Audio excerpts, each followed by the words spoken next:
Hello all, welcome to AI fusion. तो आज हम डिस्कस करेंगे machine learning end to end project in Python के बारे में। आज हमने जो प्रोजेक्ट लिया है उसका नाम है heart disease detection using machine learning classifier. तो हमारे पास एक प्रॉब्लम स्टेटमेंट है। इस प्रॉब्लम स्टेटमेंट में हमारे पास एक डेटा सेट है और इस डेटा सेट में कुछ फीचर्स हैं। उन फीचर्स के बेसिस पे हमें ये प्रिडिक्ट करना है कि पेशेंट को हार्ट डिसीज है या फिर नहीं है। तो एक बार हम अपने इस डेटा सेट का ओवरव्यू ले लेते हैं। ये हमारा डेटा सेट है जिसमें कुछ फीचर्स दे रखे हैं और हमें इन फीचर्स के बेसिस पे बताना है कि पेशेंट को हार्ट डिसीज है या नहीं है। 1 का मतलब है कि पेशेंट को हार्ट डिसीज है और 0 इंडिकेट करता है कि हमारे पेशेंट जो है उसको हार्ट डिसीज नहीं है। हम अपने प्रोजेक्ट पे वापस आ जाते हैं और इस प्रोजेक्ट का जो ऑब्जेक्टिव है वो ये है कि हमें एक वेब एप्लीकेशन बनाना है जो कि ये डिटेक्ट करेगा कि हमारा जो पेशेंट है उसको हार्ट डिसीज है या फिर नहीं है। इस प्रोजेक्ट में 7 स्टेप्स इन्वॉल्व हैं। पहला स्टेप है कि हमें सबसे पहले अपने डेटा सेट को लोड करना है, उसके बाद फीचर इंजीनियरिंग परफॉर्म करना है, फीचर सिलेक्शन परफॉर्म करना है, उसके बाद हमें फीचर स्केलिंग परफॉर्म करना है, उसके बाद हमें मॉडल सेलेक्ट करना है और फिर जिस भी मॉडल की बेस्ट एक्यूरेसी आती है उस मॉडल को हमें सेव कर लेना है और एट द एंड हमें उस मॉडल को डिप्लॉय कर देना है। इस वीडियो में हम सिर्फ ये स्टार्टिंग के 6 स्टेप्स ही करेंगे। जो ये लास्ट स्टेप है डिप्लॉयमेंट का, ये हम करेंगे नेक्स्ट वीडियो में। तो हम करते हैं अब लाइब्रेरीज को इंपोर्ट। यहाँ पे हम पांडास इंपोर्ट कर रहे हैं डेटा एनालाइजेशन के लिए, मैटप्लॉटलिब और सीबॉन हम इंपोर्ट कर रहे हैं डेटा विजुअलाइजेशन के लिए और नंपाई इंपोर्ट कर रहे हैं मैथमेटिकल कैलकुलेशन के लिए। तो यहाँ पे हम सबसे पहले अपने डेटा सेट को लोड करते हैं। तो df equals to pd.read.csv और disease.csv हमने अपने डेटा को लोड कर लिया। इसको करते एक बार इसको करते हैं रन, इसको रन, फिर इसको रन और फिर इसको रन कर देते हैं।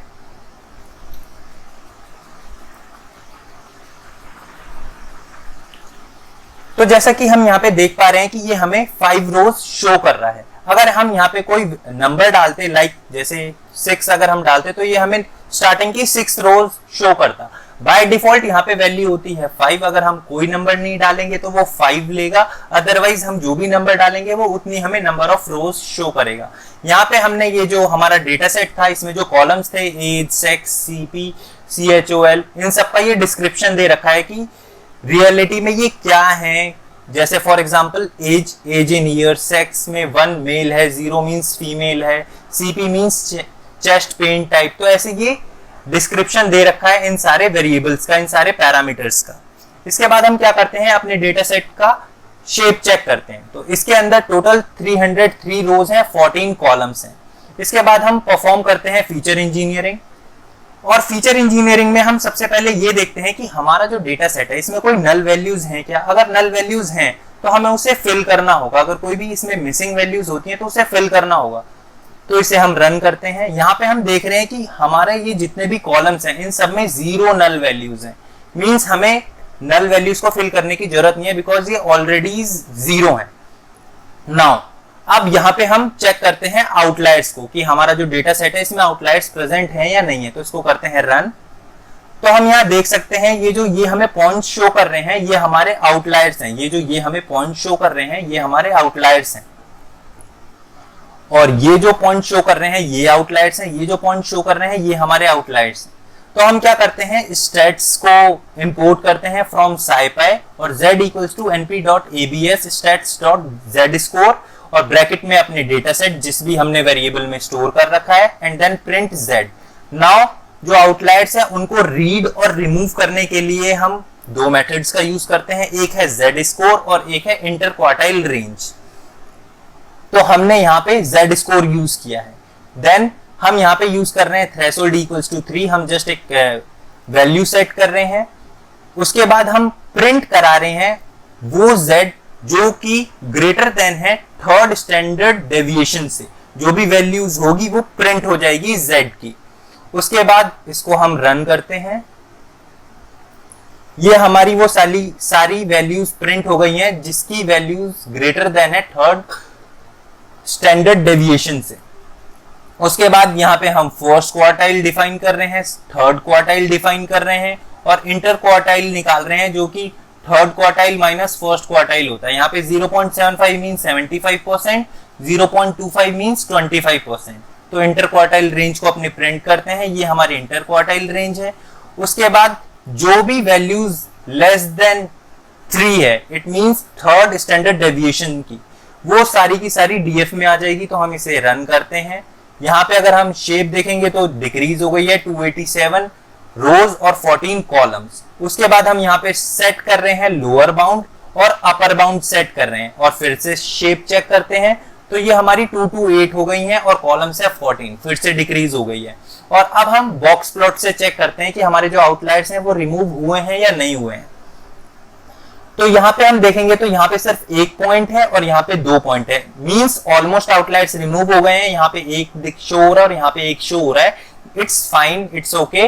बाकी ऑलमोस्ट हमने जो आउटलायर्स हैं वो रिमूव कर दिए हैं। उसके बाद हम फीचर सिलेक्शन करते हैं, इसको रन करते हैं। ये हमारा फीचर सिलेक्शन का डायग्राम आ गया है कोरिलेशन का। नाउ यहाँ पे ये जो 1 है, यानी जो हमें ये रेड कलर का दिख रहा है, इसका मींस पॉजिटिव कोरिलेशन। ये जो ब्लू दिख रहा है इसका मींस नेगेटिव कोरिलेशन। और ये जो स्काई ब्लू कलर में हमें दिख रहा है इसका मींस है जीरो कोरिलेशन। इट मींस कोई भी कोरिलेशन एग्जिस्ट नहीं करता है। उसके हिसाब से हम ये कर सकते हैं कि जिन भी वेरिएबल्स में कोई भी कोरिलेशन एग्जिस्ट नहीं कर सकता है, हम उन्हें ड्रॉप कर देते हैं। राइट नाउ यहाँ पे मैं कोई भी कॉलम ड्रॉप नहीं कर रहा हूं, बट आप कर सकते हैं फर्दर जब भी आप इस डेटा सेट को एडिट करेंगे अपने पास में। उसके बाद यहाँ पे हम कर रहे हैं df.describe। यहाँ पे आ रहा है count, mean, standard deviation, median और ये मैक्सिमम, और ये सब हम देख सकते हैं df.describe का यूज करके। उसके बाद हम यूज करते हैं फीचर स्केलिंग। फीचर स्केलिंग में हम सबसे पहले स्टैंडर्ड स्केलर कॉल करते हैं और उसके बाद स्टैंडर्ड स्केलर को यहाँ पे हम कॉल करा रहे हैं।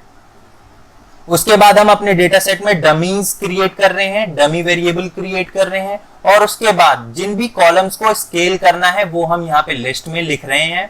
तो इसको करते हैं रन और फिर मैं बताऊंगा कि जो स्केलिंग है वो हमने क्या की है और जो हमने डमी वेरिएबल्स क्रिएट किए हैं वो हमने क्या डमी वेरिएबल्स क्रिएट किए हैं। तो सबसे पहले हम यहाँ पे अपने डेटा सेट को रीड करते हैं। ये रहे फर्स्ट 5 कॉलम्स। अब यहाँ पे ये जो देखोगे ये जो ये आ रहा है सेक्स में 0 1, सीपी में 0 1, ये हमने डमीज वेरिएबल क्रिएट किए हैं। डमीज वेरिएबल क्यों क्रिएट करते हैं इसकी हम एक सेपरेट वीडियो देख लेंगे। अभी फिलहाल इसको कंटिन्यू करते हैं। और ये जो फीचर स्केलिंग की है, यहाँ पे जो देख रहे हो कॉलम्स टू स्केल में ये लिस्ट है। ये कॉलम्स टू स्केल में ये देखोगे कि हमने ये जो वैल्यूज है इनको हमने स्केल डाउन कर दिया है। स्केल डाउन कर दिया है मींस एज की वैल्यू ज्यादा थी 200 के अराउंड, इसको हमने स्केल डाउन कर दिया है ताकि जो भी कैलकुलेशन होगी वो एक्सपेंसिव ना हो। उसके बाद आते हैं यहाँ पे data set dot tail means head में हम ऊपर के 5 रोज लेते हैं और टेल में हम नीचे से 5 रोज लेते हैं। तो ये हमने इसने हमें नीचे से 5 रोज दे दिए। फिर डेटा सेट डॉट डिस्क्राइब कर रहे हैं हम। यहाँ पे हमें अगेन वही सेम दिखाएगा, count, mean, standard deviation, minimum, हर एक वेरिएबल का। उसके बाद हम अपने डेटा को विजुअलाइज करते हैं। तो जैसा कि आप देख पा रहे हैं यहाँ पे हमने डेटा को विजुअलाइज कर लिया है। तो इस जैसे हम डेटा को देख पा रहे हैं, इस डेटा से हमें पता चलता है कि इसमें हमें जो बेस्ट मॉडल है वो के नियरेस्ट नेबर रहेगा, बिकॉज ये जो पॉइंट्स है ब्लू और रेड पॉइंट्स आपस में काफी मिले हुए हैं। हम इन्हें देख के जस्ट अलग नहीं कर सकते कि हाँ ये रेड पॉइंट्स जो हैं वो अलग हैं और ब्लू पॉइंट्स है वो अलग है, ये मिले हुए हैं। तो हम इसे के नियरेस्ट नेबर से अच्छे से क्लासिफाई कर सकते हैं। बट फर्दर हम देखते हैं कौन सा मॉडल बेस्ट रहेगा। तो हम मॉडल सेलेक्ट करते हैं। हम मॉडल सेलेक्ट में हम y वेरिएबल में डाल रहे हैं अपने टारगेट वेरिएबल को, जो कि हमने देखा था 1100 करके थे, और x में डाल रहे हैं अपने डेटा सेट में से टारगेट वेरिएबल को ड्रॉप कर रहे हैं और एक्सिस 1 रख रहे हैं। और इसका मीन कि ये टारगेट को ड्रॉप करेगा मेरे डेटा सेट में से और बाकी का सारा डेटा डाल देगा x वेरिएबल में। उसके बाद हम इंपोर्ट कर रहे हैं ट्रेन टेस्ट स्प्लिट। ये हम इसलिए इंपोर्ट कर रहे हैं कि जो भी हमारे पास एक डेटा सेट है उसको हम डिवाइड कर रहे हैं ट्रेन में और टेस्ट डेटा में, ताकि हम एक ट्रेन डेटा पे अपने मॉडल को ट्रेन कर सकें और उसके बाद जो टेस्ट डेटा है उस पे हम अपने डेटा को टेस्ट कर सके कि उसकी क्या एक्यूरेसी है, ये डेटा जो हमने मॉडल क्रिएट किया है ये हमारा मॉडल कैसा वर्क कर रहा है। उसके बाद हम इसको रन करते हैं। यहां पे हम अब इंपोर्ट कर रहे हैं क्रॉसवेल स्कोर को और के नेबर्स क्लासिफायर को, और हम मैट्रिक्स इंपोर्ट कर रहे हैं, कंफ्यूजन मैट्रिक्स, क्लासिफिकेशन रिपोर्ट और accuracy score, just accuracy check करने के लिए। और उसके बाद इसको रन करते हैं। KNN classifier, K nearest neighbour classifier, इसमें हम N नियरेस्ट नेबर्स है 5 रख रहे हैं। इट मींस कि वो 5 पॉइंट्स का रेफरेंस लेगा, अपने जो उसके पास के 5 पॉइंट्स होंगे उनका वो रेफरेंस लेगा। उसके बाद हम इस क्लासिफायर में फिट कर रहे हैं एक्स ट्रेन और Y train, cross val score को कॉल करा रहे हैं, इसमें KNN क्लासिफायर डाल रहे हैं और X train Y train CV की वैल्यू 10 डाल रहे हैं। उसके बाद हम वाई प्रिडिक्शन निकाल रहे हैं एक्स टेस्ट की हेल्प से। उसके बाद हम एक्यूरेसी स्कोर जो हमने ऊपर इंपोर्ट किया था उसमें हम वाई टेस्ट और वाई प्रिडिक्शन डाल रहे हैं कि इन दोनों में कितना डिफरेंस है। तो ये हमें एक एक्यूरेसी देगा जो कि आ रही है 91%। उसके बाद हम स्कोर मीन चेक करते हैं जो कि आ रहा है 80%। उसके बाद क्या किया है, ये 91% KNN के नियरेस्ट नेबर क्लासिफायर की वैल्यू आ रही है, एक्यूरेसी आ रहा है 91%। उसके बाद यहाँ पे मैंने क्या किया है, यहाँ पे मैंने किया है hyper parameter tuning. Now hyper parameter tuning अगर देखना होगा तो इसकी एक अलग से वीडियो बना देंगे, अभी इसको कंटिन्यू करते हैं। तो इसको करते हैं रन। यहाँ पे ये 97% की एक्यूरेसी दे रहा है। तो जैसे कि हम देख सकते हैं यहाँ पे ये 91% दे रहा था और यहाँ पे ये 97% की एक्यूरेसी दे रहा है। तो ये बहुत एक्यूरेसी बढ़ गई है हाइपर पैरामीटर ट्यूनिंग की वजह से। स्कोर मीन देखते हैं, तो स्कोर मीन भी अगर हम देखेंगे तो वो भी इंक्रीज हो गया है अराउंड 82.8% के करीब, जो कि यहाँ पे 80% था। उसके बाद हम कंफ्यूजन मैट्रिक्स को प्रिंट कराते हैं थ्रू हीट मैप। यहाँ पे हम देख सकते हैं कि ये जो करस्पॉन्डिंग बॉक्स है ब्लू कलर का, ये मिनिमम होना चाहिए। यहाँ पे तो 0 ही आ रहा है और यहाँ पे 1 है, मींस ये मिनिमम होना चाहिए फॉर बेटर एक्यूरेसी।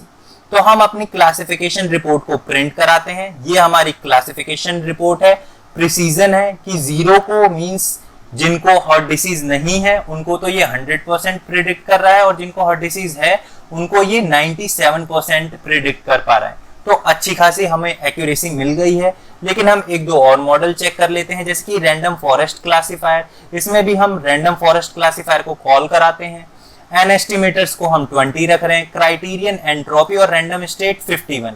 नाउ यहाँ पे हम रैंडम स्टेट में कोई भी नंबर डाल सकते हैं, लाइक 1, 0, 2, 42। ये जस्ट हम इसलिए रखते हैं कि जब भी हम इस मॉडल को दोबारा रन करें तो जो रैंडम वैल्यू क्रिएट होंगी वो चेंज ना हो। उसके बाद हम इसको फिट कर रहे हैं और अगेन वाई प्रिडिक्शन निकाल रहे हैं एक्स टेस्ट की हेल्प से। और उसके बाद एक्यूरेसी स्कोर से हम चेक कर रहे हैं कि वाई प्रिडिक्शन और वाई टेस्ट में क्या डिफरेंस है और इसकी क्या एक्यूरेसी। तो इसकी एक्यूरेसी आ रही है 86%। और हम ऐसे ही स्कोर मीन चेक करते हैं, ये आ रहा है अराउंड हमारा 79%, जो कि हमारा पहले था 97%। नाउ अब आ जाते हैं XGBoost क्लासिफायर में। अगेन यहाँ पे ये जो मैंने पैरामीटर्स लिखे हैं ये मैंने हाइपर पैरामीटर ट्यून करके लिखे हैं। अगर ये हमें देखना होगा तो हम नेक्स्ट वीडियो में इसको डिस्कस करेंगे कि हम कैसे हाइपर पैरामीटर ट्यूनिंग करते हैं। फिलहाल इसको हम रन करते हैं और ये आ रहा है 89%। तो ये भी काफी अच्छी है, लेकिन यहाँ पे हमें बहुत अच्छी एक्यूरेसी मिल रही है, 97% एक्यूरेसी मिल रही है। तो हम स्कोर मीन की वैल्यू चेक करते हैं, इसकी क्या एक्यूरेसी आ रही है। ये हमें 82.89% मिल रहा है। तो ये ऑलमोस्ट सेम है। ऐसे ही हम एडाबूस्ट को रन करते हैं विद रैंडम फॉरेस्ट। यहाँ पे हम एडाबूस्ट क्लासिफायर को इंपोर्ट कर रहे हैं, रैंडम फॉरेस्ट क्लासिफायर को इंपोर्ट कर रहे हैं और उसके बाद एडाबूस्ट क्लासिफायर में हम रैंडम फॉरेस्ट क्लासिफायर डाल रहे हैं जिसमें हम एन एस्टिमेटर्स 100 डाल रहे हैं और उसके बाद इसको हम फिट कर रहे हैं एक्स ट्रेन वाई ट्रेन। इसको रन करते हैं और उसके बाद हम यहाँ पे वाई प्रिडिक्शन निकालते हैं और एक्यूरेसी निकालते हैं। क्या आ रही है, वो आ रही है 86%। स्कोर मीन निकालते हैं, ये आ रहा है 77%। नाउ ग्रेडियंट बूस्टिंग करते हैं, वही सेम है। ग्रेडियंट बूस्टिंग क्लासिफायर को कॉल करना है और इंपोर्ट करना है और उसके बाद कॉल करना है, उसके बाद फिट करना है और उसके बाद हमें वाई प्रिडिक्शन निकालना है और उसके बाद एक्यूरेसी निकालनी है जो कि 89% आ रही है। स्कोर मीन देखते हैं, वो आ रहा है हमारा 77.9%। तो जैसे कि हम देख पा रहे हैं, अगर हम इन सब में कंपेयर करें तो हमारा जो बेस्ट एक्यूरेसी का मॉडल था वो ये था। 97% के साथ। कौन सा? KNN क्लासिफायर वाला, मींस के नियरेस्ट नेबर क्लासिफायर का। तो हम सेव मॉडल करते हैं अपना। इसके लिए हम क्या करते हैं, पिकल को इंपोर्ट कर लेते हैं और सेव मॉडल करते हैं। तो पिकल डॉट डम्प, यहाँ पे हम उस क्लासिफायर का नेम लिखेंगे जिसका मॉडल हमें सेव करना है। तो हमें KNN क्लासिफायर का सेव करना था, तो हमने यहाँ KNN क्लासिफायर लिख लिया। हमें किस नेम से करना है, मॉडल डॉट पिकल। यहाँ पे हम WB लिखेंगे। यहाँ पे हमने सेव मॉडल कर लिया। उसके बाद हम क्या करेंगे, लोड करेंगे अपने मॉडल को। तो यहाँ पे हम कर रहे हैं heart disease detector model equals to pickle dot load open model dot pickle RB। उसके बाद हम क्या कर रहे हैं, आउटपुट प्रिडिक्ट करते हैं इसी मॉडल के थ्रू। तो हम Y prediction equals to heart disease detector model, ये जो इस मॉडल में वैल्यू गई है वो, डॉट प्रिडिक्ट X टेस्ट हम डाल रहे हैं, जो भी हमारे पास X टेस्ट है वो हम डालेंगे, हमारा Y प्रिडिक्शन आ जाएगा। उसके बाद हम कंफ्यूजन मैट्रिक्स प्रिंट करा रहे हैं और ये जो Y प्रिडिक्शन आया है ये हम Y प्रिडिक्शन यहाँ डाल रहे हैं और ये Y टेस्ट डाल रहे हैं। और यहाँ पे हम print accuracy of XGBoost model नहीं है हमारा है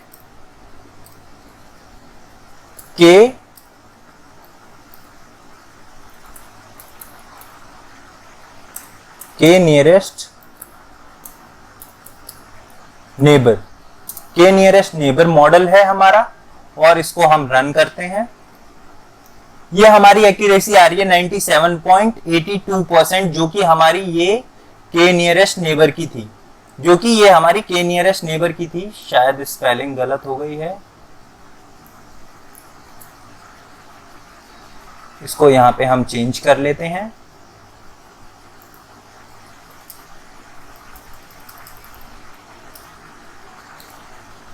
और इसको रन करते हैं। तो ये देखो 97.82% एक्यूरेसी आ रही है, जो कि हमें एक्यूरेसी यहां पे मिली थी, ये रही 97.82%। तो यहां पे हमने सेव मॉडल कर लिया है। नाउ नेक्स्ट वीडियो में हम देखेंगे कि हम इस मॉडल को कैसे डिप्लॉय कर सकते हैं, कैसे हम एक वेब एप्लीकेशन बना सकते हैं। So thank you for watching this video.